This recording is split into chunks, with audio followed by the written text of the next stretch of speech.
Hi. Well, welcome to this video. My name is Carolina, and today I'll be talking about what our body does in an overhand volleyball jump serve. More specifically, what our lower extremities do in the jump serve. I will be covering what muscles are involved during each movement phase, a couple of strengthening and stretching exercises to do if you want to accomplish this movement, and lastly, some of the more common injuries seen by performing this movement incorrectly. At the end of this video, you will be a bit more informed about this movement and hopefully motivated to go try it out on your own.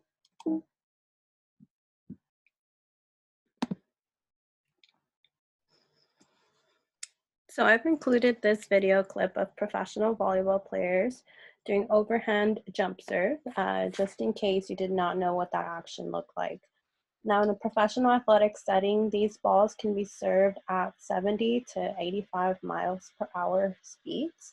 I don't know about you, but that seems very intimidating to be on the receiving end of one of those serves. And I think that's kind of the point of being able to serve so fast and so accurately that it earns you a point against your opponent. So in order to get this good at serving, I think it's important to understand the musculature behind the action. So let's take a look at what muscles are involved in this action. The overhand jump serve uses the whole body to complete, but in short, the main muscles of the lower extremity used in an overhand jump serve are the quads, which consist of the rectus femoris, the vastus medialis, vastus intermedius, vastus lateralis. The hamstrings, which are made out of the bicep femoris, semitendinosus, semimembranosus, the gluteal muscles, which includes the gluteus minimus, gluteus medius, gluteus maximus, and let's not forget our calves, which is made up of the gastrocnemius and the soleus muscles. Now, to where these muscles are located on our body, I added this visual because I kind of like how it's not in an anatomical position, and you can kind of see how they would be used in a walking motion, which is slightly the beginning part of what this overhand jump serve looks like. Now, at this point of the semester, I'm going to assume we all know where these muscles originate and insert specifically. So I'm just going to do a general origin insertion for each muscle group. The quads originate at the ilium and femur. They come together in a tendon surrounding the patella and insert at the tibia. The hamstrings, they originate at the ischial tuberosity and are inserted over the tibiofemoral joint onto the tibia or the fibula. The glutes originate at the posterior surface of the ilium, sacrum, and coccyx and insert into the iliotibial tract and the gluteal tuberosity of the femur. And last, the calves originate from the lateral surface of the lateral femoral condyle and the posterior medial femoral condyle. The muscle belly of the gastrocnemius joins the soleus muscle distally to form the calcaneal tendon, or the Achilles tendon as some know it, which inserts into the posterior calcaneus. So now that we have our anatomy base down, let's break down the movement. In this picture, we see the three major phases I will be talking about. So it's called the run-up, the takeoff, and the landing. All right, so the run-up, or the preparatory phase, as we were taught, consists of 3 to 4 steps taken in which the velocity is increased approaching the serve line. The server builds up forward momentum that he will use to load the legs for the jump. Loading the legs is the mechanism by which the run-up velocity is slowed by an eccentric contraction of the hip, knee, and ankle extensors. The lowering of the body weight will increase the flexion of the hips and knees and stretch the muscles prior to the contraction for the jump.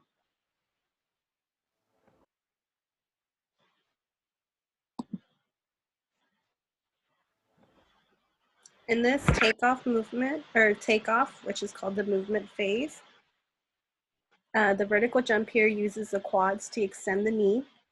The hamstrings and glutes are extending the hip, while the calves are plantar flexing to finish the jump. It also recruits the muscles in the core and upper body for power and stabilization. Now, the more extended your body is at takeoff, the higher the jump will be.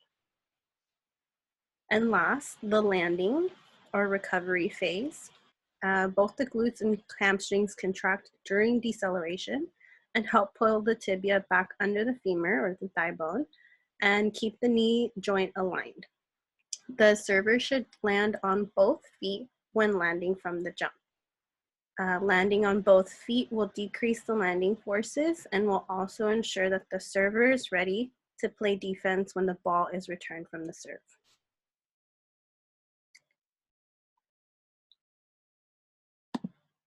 Now here is a video that puts all of those parts together so we can see what it looks like. Here, the ball made contact at the top of that takeoff point.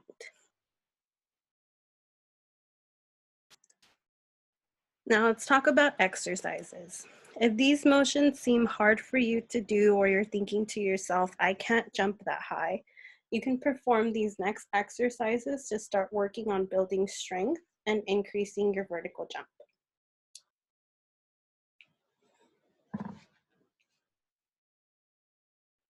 All right, so let's add some power to the glutes, hamstrings, and calves, since that's where the power to extend the majority of your body comes from.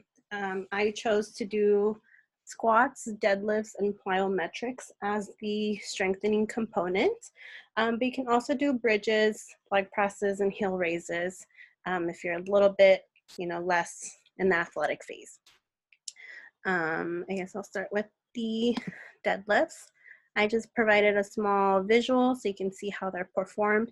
There's two types of deadlifts. You have your conventional and you have your sumo. Right here, this lady is showing you how to do those both. And I think it's very beneficial since we, at the top of that takeoff, you are performing a very vertical jump, and this contracts the majority of the muscles needed to do that vertical jump. And then as far as the plyometrics, I added these because, you're jumping and landing during this motion, and it's very important to have a very healthy takeoff and landing phase. Otherwise, you're more prone to injuries, which is something I will talk about a little bit later.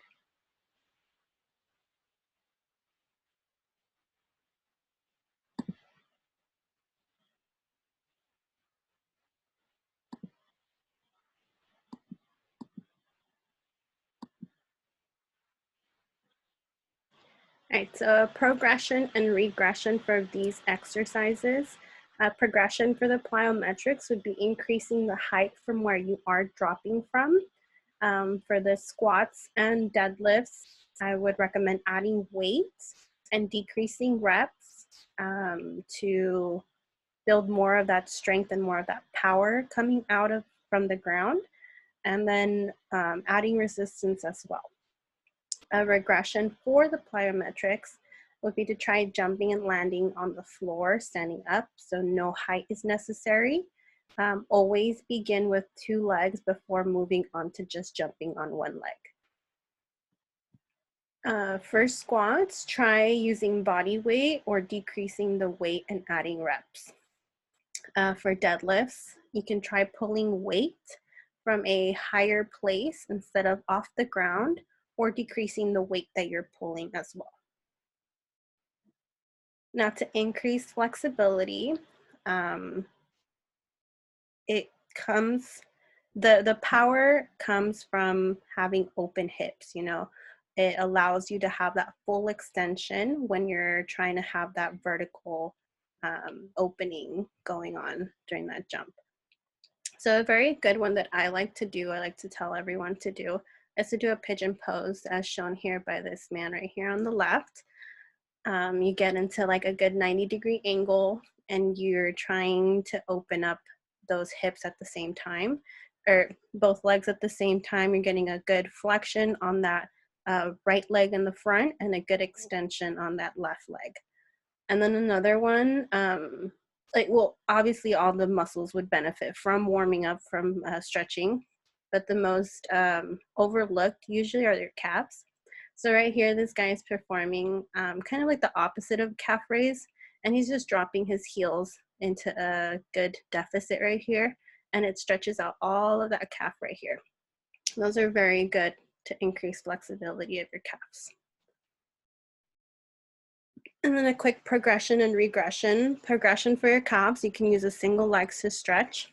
As you can see right here, he put his left leg behind his right leg and is still doing that same motion, but it makes it a lot harder because you're trying to push up all your body weight, or you're trying to resist all your body weight from dropping into one leg.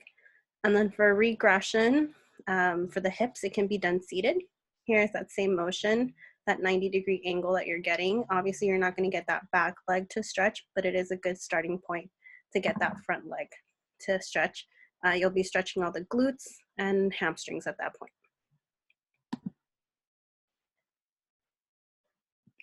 All right, so our last talking point is the injuries that we can get by performing this overhead volleyball serve incorrectly. The most common injuries that I saw while doing this overhead jump serve is done while landing. So that's usually comes from ACL tears. Poor landing techniques put tremendous pressure on that anterior cruciate ligament. In particular, by strengthening the glutes and hamstrings, along with practicing safe landing, which is what you'll start doing at the beginning part of those plyometrics, you can reduce the likelihood of knee and joint injuries. Weak muscles don't absorb well, and the force is instead transmitted to the joints those same muscles were meant to protect. The goal is to land softly and transfer the impact forces to the gluteals first, and then the hamstrings, quads, and lastly, the calf muscles during the landing. And I believe that's all my talking points. So hopefully you learned a little bit more about what an overhead volleyball jump serve consists of, what you can do to strengthen and stretch your muscles, and the more common injuries you can get if and when you're doing everything wrong. All right, well, thank you for joining me. Have a good day.